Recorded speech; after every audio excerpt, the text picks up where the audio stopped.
வந்ததுக்கு. அவ்வளோதான், last speech டக்குன்னு முடிச்சிடுறேன். இது ஒரு 6வது படம் எனக்கு. முதல் படத்துலேருந்து நீங்கள் கொடுக்குற ஒரு சப்போர்ட்டால் நீங்கள் மக்கள்கிட்ட எப்போயுமே நல்ல படம், என் படம் இல்லை, நல்ல படங்கள் எதுவாக இருந்தாலுமே அதை கரெக்டாக கொண்டு போய் சேர்ந்துருக்கீங்க. அந்த நம்பிக்கை இந்த படத்து மேலேயும் இருக்குது. நிச்சயமாக அதே நம்பிக்கையோட இந்த படத்தை கொண்டு போய் சேர்க்குறீங்கன்னு நம்புகிறேன். அதுலேருந்து நான் தேங்க்ஸ் மட்டும் சொல்லிக்கிறேன், அதை மட்டும் சொல்லி ஆகணும், கடமை இருக்குது. இப்போ ஒரு மிகப்பெரிய ஒரு நன்றி. ஏன்னா ஒரு படம் ஆரம்பிக்கும் போது அது ஒரு மாதிரி ஆரம்பித்தாலும் கடைசி வரைக்கும் கொண்டு போய் சேர்க்கணும். அது வந்து இவ்வளோ தூரம் எடுத்துகிட்டு வந்து சேர்த்ததுக்கு ரொம்ப ரொம்ப நன்றி. அண்ட் அனிசாருக்கு ஒரு பெரிய தேங்க்ஸ். ஏன்னா அவர் இருக்கிற அந்த ஸ்கெடியூலுக்கு நடுவில் எங்களுக்காக ஒரே ஒரு பாட்டு நாங்கள் போய் கேட்கும்போது ஃபஸ்ட்டு பாட்டு அவர் குரலில் வந்தால் சந்தோஷமாக இருக்கும் அப்படிங்கிறது ஒரு மொத்த டீமுக்குமே அவ்வளோ பெரிய ஒரு ஆசையாக இருந்துச்சு. உடனே கேட்ட உடனே டக்குன்னு எங்களுக்காக பண்ணி கொடுத்தாரு. ஸோ ரொம்ப ரொம்ப தேங்க்யூ அனி சார். ஆர்டிஸ்ட்க்கு தேங்க் பண்ணணும். ஃபஸ்ட்டு விக்கி அண்ணன். இந்த கடைசியில் என்னாலேன்னு ஒரு பாட்டு ஒன்று இருக்குது. டெஃபினட்டாக படம் வந்ததுக்கப்புறம் அந்த பாட்டு இன்னும் எல்லாருக்குமே ரொம்ப பிடிக்கும், ரொம்ப பெட்டராக ரீச் ஆகும்னு நினைக்கிறேன். விக்கி அண்ணன் பயங்கரமாக எழுதி கொடுத்துருக்காப்புல. ஸோ விக்கி எனக்கு ரொம்ப ரொம்ப தேங்க்ஸ். அப்புறம் என்னோட டேரக்டர் விஷ்ணு எடவன் சொல்லிட்டு நிறையா பாடல்கள் நீங்கள் கேட்டிருப்பீங்க அனி சாரோட இதில். அண்ட் எல்லா மியூசிக் டேரக்டர்ஸ்லையுமே பயங்கரமான லிரிக்ஸ் ரைட்டரு. இப்போ அடுத்தது நயன் மேம் கூட படம் பண்ணுற அந்த படத்தோட டைரக்டர், அவர் ஒரு பாட்டு எழுதி கொடுத்துருக்காப்புல, அவருக்கு ரொம்ப நன்றி. அருண்ராஜ் அண்ணா ஒரு பாட்டு பாடி கொடுத்துருக்காரு எங்களுக்காக. அவரும் எல்லாமே ஏன்னா வேலை நடக்க லாஸ்ட் மினிட்ல தான் எல்லாருமே அப்ரோச் பண்ணவே முடிகிற ஒரு சூழல். எனக்கு தெரிஞ்சு இப்போ விஜய்லாம் எப்போ மச்சான் சொன்னோம், இன்னைக்கு காலையிலாம் சொன்னாங்களா? ஆமாம், அந்த அளவுக்கு அப்படி இருக்குது ஒரு மாதிரி. இருந்தாலும் எங்களுக்காக எல்லாருமே வந்து பண்ணி கொடுத்தாங்க, அவங்களுக்கு ரொம்ப நன்றி. அவருமே எந்த விதமான அப்ஜெக்ஷன் இல்லாமல் கேட்ட உடனே இந்த படத்துக்கு இது ஏன்னா எல்லாருக்குமே இப்போ அவங்களோட பொருள் அப்படிங்கும்போது அதை ஏன் அதை யோசிச்சாங்கன்றது ஒன்று இருக்கும். ஆனால் இப்போ அவங்களுக்குன்னு அவங்க நினைக்கிற அந்த பொருளை ஓகே இந்த படத்துக்கு இது பொருந்தும் அப்படிங்கிறத நம்பி அந்த டைட்டிலை கொடுத்தது ரொம்ப பெரிய விஷயமா நான் பார்க்குறேன். ஸோ மிஷ்கின் சாருக்கு ரொம்ப பெரிய ஒரு நன்றி. அடுத்தது விஜய் சேதுபதி அண்ணன். அவரையும் நாங்கள் லாஸ்ட் மினிட்ல தான் போய் அப்ரோச் பண்ணோம். படத்தில் வாய்ஸ் ஓவர் ஒன்று தேவை அப்படின்னு சொல்லிட்டு, இது யார் இது பேசினா ரொம்ப நல்லா இருக்கும் அப்படிங்கும்போது எங்கள் எல்லாருக்குமே சேதுனன் தான் மைண்டுக்கு வந்தாப்புல. ரொம்ப யதார்த்தமான ஒரு மனுஷன், யதார்த்தமாக ஒரு கதை சொல்லும்போது அவர் பேச்சு மாதிரியுமே அவர் குணம் மாதிரியுமே அது கதைக்கு ரொம்ப ஹெல்ப்ஃபுல்லாக இருக்கும்னு சொல்லிட்டு அவர்கிட்ட போய் கேட்டோம். கேட்ட உடனே இன்ஃபேக்ட் நாங்கள் அந்த மீட்டிங்காவது ஒரு 1/2 மணி நேரம் போயிருக்கோம். ஆனால் அவர் வந்து டப்பிங் பண்ணது 5-10 நிமிஷத்தில் முடிச்சிருப்பாரு. மேக்ஸிமம் 10 நிமிஷம் அவ்வளோதான். வந்தாரு, முடிச்சாரு, போயிட்டே இருந்துட்டாரு அந்த பிஸி ஸ்கெடியூலுக்கு நடுவில். ஸோ சேதுன்னு எனக்கு ரொம்ப பெரிய ஒரு நன்றி. அது பிடிக்கும் அப்படிங்கிறத நம்புகிறேன். இந்த ஜோக்கு காமெடி எல்லாத்தையுமே தாண்டி அவர் எங்களுக்காக இன்னைக்கு அவருக்கு ஷூட்டு, அந்த ஷூட்டை கேன்சல் பண்ணிட்டு எங்களுக்காக அவர் வந்திருக்காரு. ஏன்னா எனக்கு மற்ற எல்லா ப்ரொமோஷன்ஸ்க்கும் அவரை கூட்டிகிட்டு போக முடியுமான்னு தெரியல. நீங்கள் மட்டும் எப்படியாவது வந்துருங்க சார் அப்படின்றத ரிக்வஸ்ட் பண்ணி கேட்டிருந்தோம். ஸோ எங்களுக்காக வந்திருக்காரு. Thank you sir, thank you so much and I love you always. Obviously இப்போ அயோத்தி டோட்டலாக அதை பார்க்கும்போது உங்களுக்கு தெரிஞ்சிருக்கும் அவங்க எந்த அளவுக்கு பொட்டன்ஷியல் இருக்கிற ஒரு ஆக்டர் அப்படின்னு சொல்லி. இதில் டோட்டலாக வேற ஒரு கலரில் வேற ஒரு கேரக்டராக பெர்ஃபார்ம் பண்ணியிருக்காங்க. தேங்க்யூ பிரீத்தி, உங்களுக்கும் தெரியும் அடுத்த வாரம் உங்களுக்கு அடுத்த படம் வேறு வருது. ஸோ பேக் டு பேக் அந்த ப்ரொமோஷன்ஸ்க்கு நடுவில் எங்களுக்கு வந்து ரொம்ப பெரிய ஒரு நன்றி.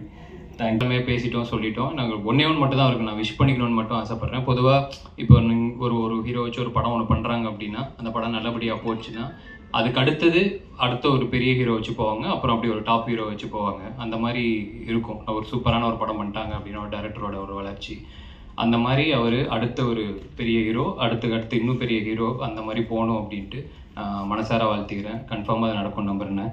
தேங்க்யூ. அது 19 வெள்ளிக்கிழமை படம் ரிலீஸ் ஆகுது. படம் டைட்டில் கிஸ்ஸு ஒரு மாதிரி ஜாலியாக அந்த மாதிரியான டைட்டிலாக இருந்தாலும் படம் டெஃபினட்டாக ஃபேமிலியோட எல்லாருமே நிச்சயமாக வந்து பார்க்கலாம். ஏன்னா எனக்கு எப்பயுமே அது எனக்கு என் மைண்டில் இருக்கும்.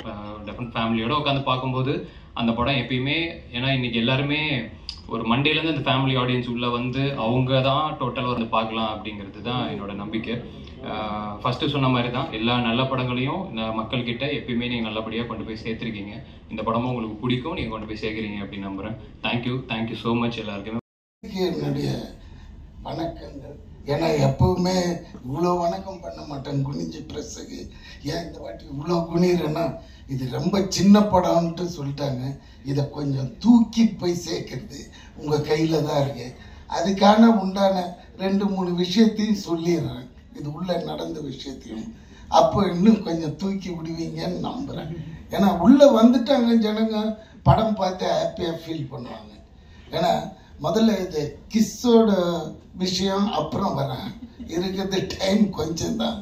முதல்ல அந்த ஏசியை கொஞ்சம் ஆன் பண்ணிடுங்க. அவர் ஆஃப் பண்ணி வச்சுட்டாரு போல இருக்கு. ப்ரெஸ் தானே, ஒன்றும் இல்லை சார். கொஞ்சம் ஏசியா கவின் மற்றவங்களை பற்றி எல்லாமே சொல்லிட்டாங்க, எடிட்டர் வரைக்கும் எல்லாரையும் சொல்லிட்டாங்க.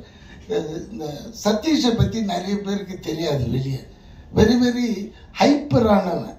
சாதாரணமாக இருப்போம் நம்ம சில விஷயம் கேட்டோன்னா, இவன் எப்பவுமேங்க தூக்கத்தில் கூட இல்லை ஏதாவது ஒரு சேஷ்டை பண்ணினே தூங்குறவன். அதனால தான் டான்ஸ் ஈஸியாக வந்துடுச்சு. அவன் மாஸ்டர் என்கிட்ட சொல்லியிருக்காரு, ராஜசுந்தரம், இவன் ஒரு வித்தியாசமான பையன் கணேஷ், எப்பவுமே இந்த இது மாதிரியே இருக்கிறாரு. அதே மாதிரி அவர் வந்து மேலுக்கு தான் நல்ல மூமெண்ட்ஸ் போடுவார் ராஜு மாஸ்டர். ஃபீமேல் ஹீரோயின்ஸ்க்குலாம் கம்மி. இவன் எப்படின்னா வெறும் ஹீரோயின்ஸுக்கே தான் மூமெண்ட் போடுவான், மேலே விட்டுடுவான். அந்த மாதிரி கேரக்டர். இதுலேருந்து ஒரு ஃபோன், அண்ணே நம்ம பையன்தான் அப்படி. நம்ம பையன் தான் சரி என்னடா. ஏன்னா இவனை வந்து தளபதி விஜய் இருக்காரு, அவருக்கு ரொம்ப பிடிக்கும். செட்டு உள்ள வந்தானாலே குபீர்னு பண்ணி விட்டுருவான். அவர் அதுக்காகவே கொஞ்சம் முன்னாடியே உள்ளே வந்துடுவார். அவருக்கு 10 மணிக்கு தான் வச்சுருப்பான் நெல்சன் ஷாட்டு. ஆனால் யாரெல்லாம் வந்திருக்காங்க சார், டீமே வந்துடுச்சு. எங்களை ஒரு 8 மணிக்கே வர வச்சு அவர் வர்றதுக்கு முன்னாடி ஷார்ட்ஸ் எடுப்போம் எங்களை வச்சு.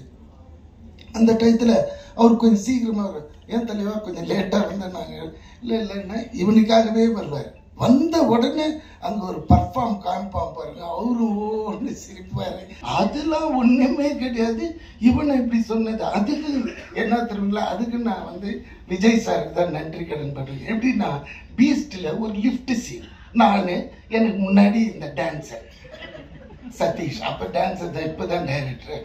டான்ஸர் இப்படியே போவோம் கூட 7-8 பேர். இதில் ஹீரோ அவரு நின்று காலையிலேருந்து இதே தாண்டே நெல்சா ஏதாவது ஒன்று சொல்லு, அது கவுண்டர் நாடி. அதே மாதிரி சாவு போகிறோம், அது வில்லன் இல்லை.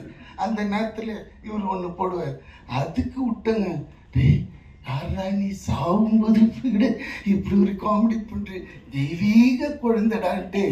அந்த கடைசியில் சார் அந்த தூணுங்க, அதில் ஒருத்தன் ஏர்போர்ட்டில் என்னை பிடிச்சி சார் அந்த டைலாக்லாம் எங்கேயுமே இந்த நம்ம ட்ரெய்லரில் ஒரு டைலாக் ஒன்று வரும், உங்களோட ஃபர்ஸ்ட் கிஸ் வந்து பற்றி சொல்லுங்க அப்படின்னு.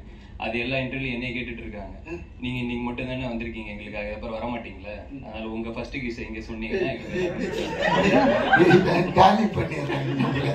நானே இப்போதான் இந்த வயசுல போய் தேடினேன், ஒரு இடமா வந்து அப்படி போய் தெலுங்கு செட்டில் மொத்தமாக இந்தியா விட்டு தூக்கிடலான்னு பாருங்க. இல்லை தானே 13 இயர்ஸுக்கு மேலே தானே எல்லாம் இருக்கிறோம், பேசலாம் இல்லை, கொஞ்சம் இதுவாக இருக்கும். என்ன மனுஷன் அதான் சொல்லுவாங்க சார், நான் தெய்வத்தை பார்த்துட்டு வந்தேன்னா அதே ஒருத்திக்கிட்ட சார் நான் பேயை பார்த்துட்டு வந்தேன், எப்படி இருந்தது பேய், அந்த இன்ட்ரெஸ்ட் லெவல் இங்கே காமிக்கிறேன். சரி போகிறேன். இது உண்மையான நிகழ்வு நடந்து. அந்த டயத்தில் சரக்கு அடிக்கணுன்னாலே மகாபலிபுரம் போயிடுவோம், நானும் என் ஃப்ரெண்டும். அவன் வந்து எப்படியாப்பட்டவனா அவனோட சரக்கு தனியாக வாங்கிக்குவான். எனக்கு அப்படியே நான் வந்து பியர் தான், ஒரு பியர் ஆக்சுவலி மண்ணில் படுத்துருவேன். சாமி அடி அதில் போய் உட்காந்து அடிப்போம். அடிச்சுட்டு ஒரு 3-4 மணி கிளம்புனா வந்து ஊர் சேர்ந்துடும். இதுதான் எங்களோட ஒரு வீக்லி ஒன்ஸ் இல்லை ட்வைஸ் இது மாதிரி நடக்கும். ஒரு வாட்டி நான் போகும்போது 2 பொண்ணுங்க எங்கே இருந்துன்னா ஃப்ரெஞ்சு உமன், ஃப்ரெஞ்சு கேர்ள்ஸ் அப்படியே பார்த்தது. அதுங்க எல்லாம் எங்கள் துணிங்களை பார்த்துக்கிறீங்களான்னு. என்னங்கன்னு, இல்லை நாங்கள் ஸ்விம் பண்ண போகிறோம், மண்ணில் தானே உட்காந்துருக்கீங்க, இதை பார்த்துக்குவாங்க. அவங்களுக்கு தெரியாது, நல்ல வேலை எங்ககிட்ட சொல்லவே நாங்கள் பார்த்துக்குவோம் பாதுகாப்பாக, அவங்களையும் சேர்த்தே பார்த்து அழகாக அனுப்பிச்சி விட்ருவோம் நம்ம. அப்படின்னும் போது சரி பார்த்துக்கலாமே, அது என்ன வச்சுடுங்க அப்படி. எனக்கு இந்த ஃப்ரெஞ்சு கேர்ள்னு ஒன்று ஃப்ரெஞ்சு கிஸ்ஸு தான் ஞாபகம் வந்துடுச்சு. அப்படி கிட்ட போனேன், எக்ஸ்கியூஸ் மீ, ஏன்னா அவங்களுக்கு இங்கிலீஷ் அவ்வளோவா பேச வரல, ஃப்ரெஞ்சு தான் பேசுவாங்க. இங்கிலீஷ் நம்மளோட ஓட்டை இங்கிலீஷாக இருக்கும். அவ கேட்டா என்ன வேணும் என்ன வேணும், பின்னாடியே தத்துனேன். முதல்ல அந்த உருவமே பயங்கரம். அதுக்கப்புறம் கிட்ட போய் இது மாதிரி இன்னும் எனக்கு வந்து கொஞ்சம் கிஸ் பண்ணணும், டீச் மீ ஹவு டு கிஸ்ன்னு கேட்டேன். ஆக்சுவலாக பரவாயில்ல வாங்கிக்கலாம் என்னன்னு போட்டுருவோன்னு போட்டா அவங்க என்னடா இது ஒரு சாதாரண விஷயத்துக்கு இவ்வளோ பெறல்றானே. ஐயோ எங்கள் நாட்டிலலாம் அது பெரிய தப்பான விஷயம், கேட்ட உடனே செருப்பத்தை அடிச்சுடுவாங்க.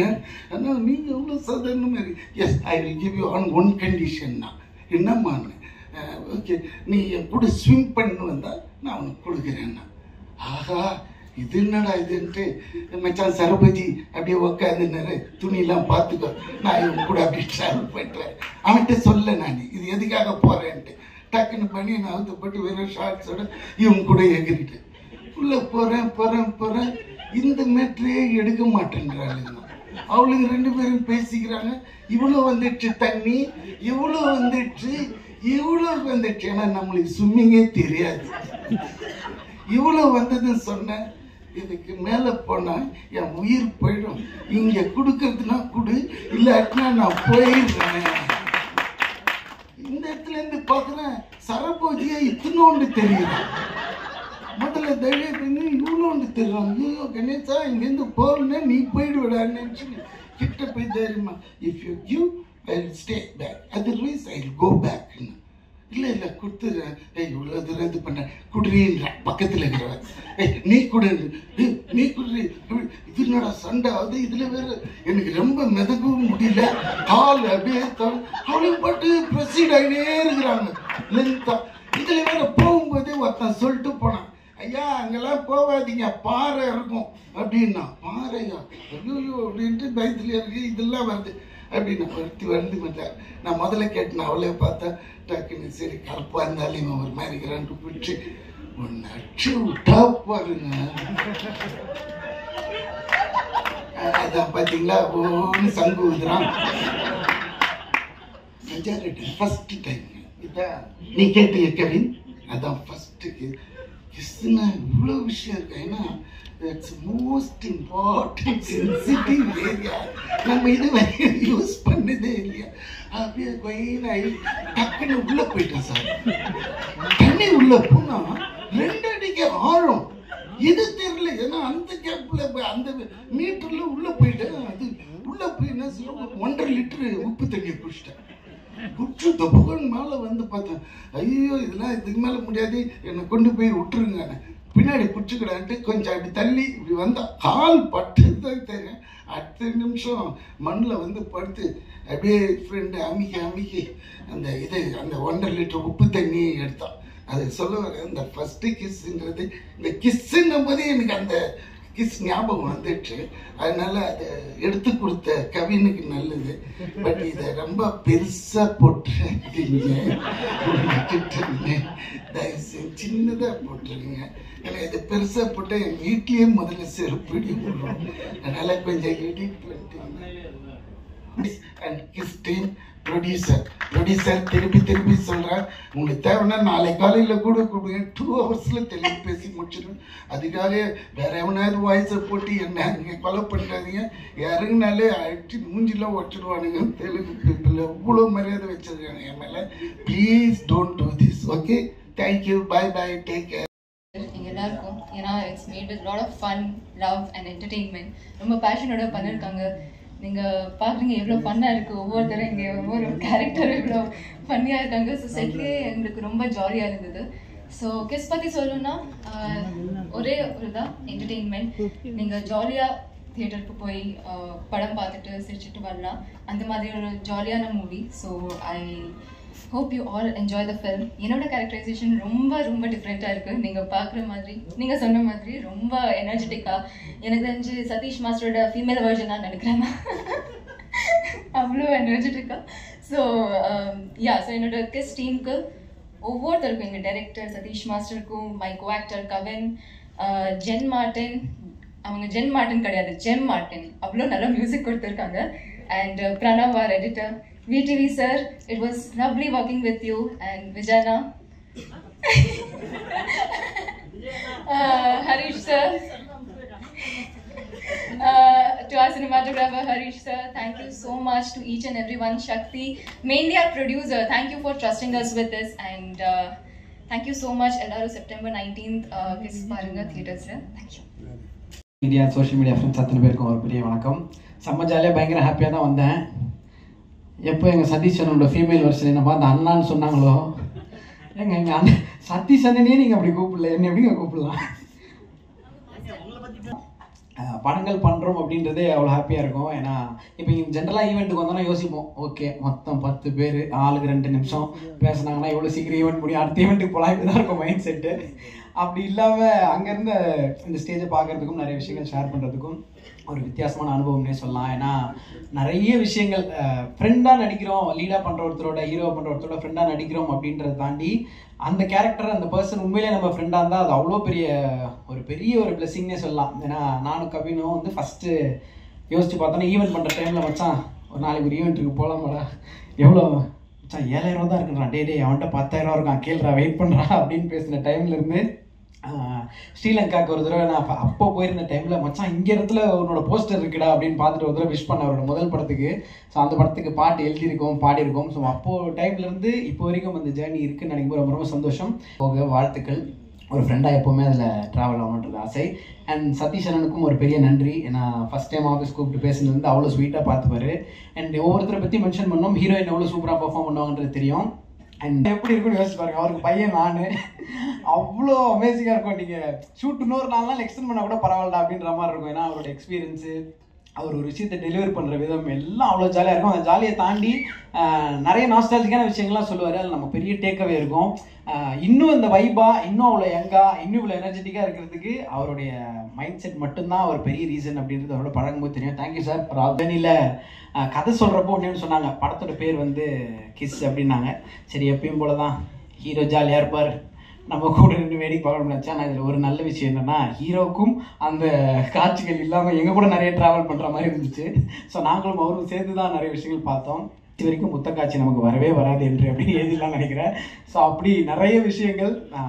பட் ஒரு பியூட்டிஃபுல்லான ஜேர்னி. அந்த ஜேர்னியில் இவ்வளோ நாள் ட்ராவல் பண்ணி நமக்கு பிடிச்சவங்களோட இன்னும் நிறைய விஷயம் கற்றுக்கிட்டோம் நினைக்கிறோம். ரொம்ப சந்தோஷம்.